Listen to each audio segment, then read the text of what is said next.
Clearly, this is as grave of offense as we can see. You can't have a more grave offense than the murder of somebody.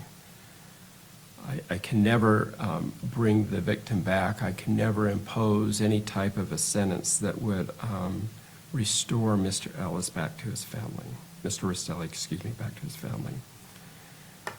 The victims are not just as mentioned by the state, Mr. Rastelli, but it's his two children, your niece and nephew, who were present in the home when you shot and killed their father.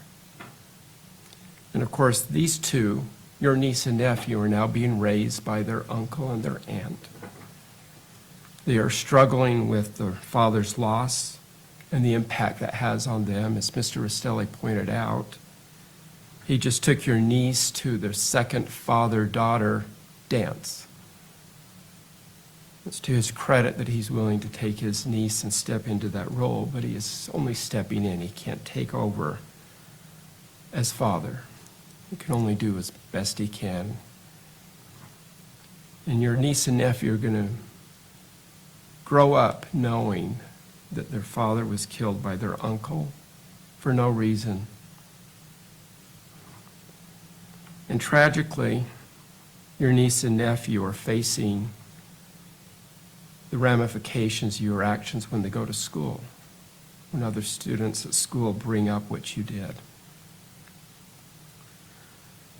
That really, to this court, shows the gravity of your actions, is that they'll never end for these two children.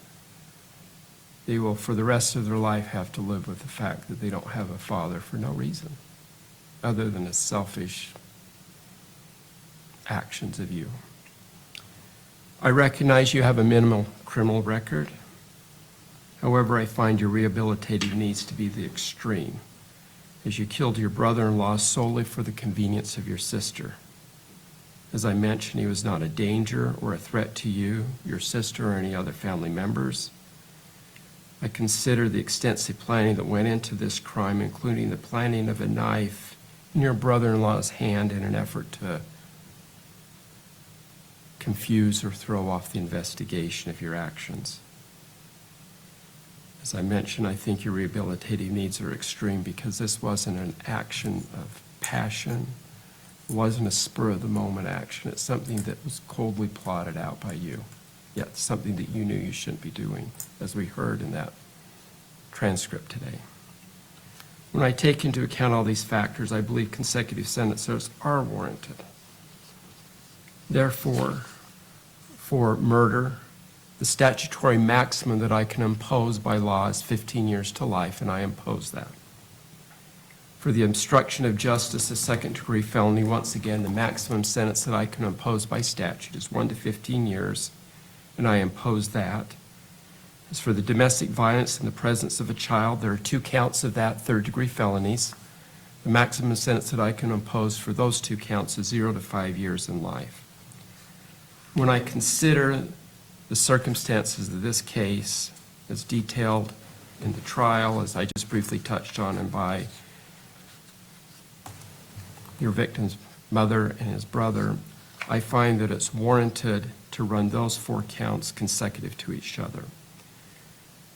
As it pertains to the count of purchase, possession, or transfer of a firearm, I impose a statutory maximum of 0 to 5. However, I allow that to run concurrent. As to the count of possession of a controlled substance, a Class A misdemeanor, the maximum that can be imposed is 364 days. I'm going to give you credit for time served, close that case out, order you to pay a $53 court security fee as required by statute, and send that amount to the Office of State Debt Collection. I'm waiving the fine on that. As it pertains to the fine and the other 5 counts, I'm going to waive them, recognizing that you're going to spend at least 20 years in prison.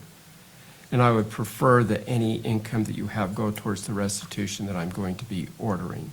So I'll waive the fine there, but I will order the mandatory $53 court security fee for each count.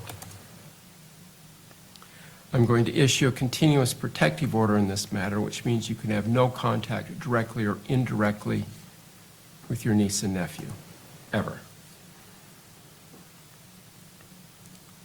As required, I'm going to give you credit towards the sentence for the time that you served since you were arrested back in July of 2024. The parole board will make that decision as to how much time that will ultimately apply to.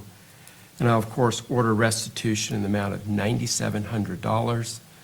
The record will reflect that that's contained in the pre-sentence report, and those names will be paid off a little bit at a time, and probably never, to be honest, Mr. and Mrs. Rastelli.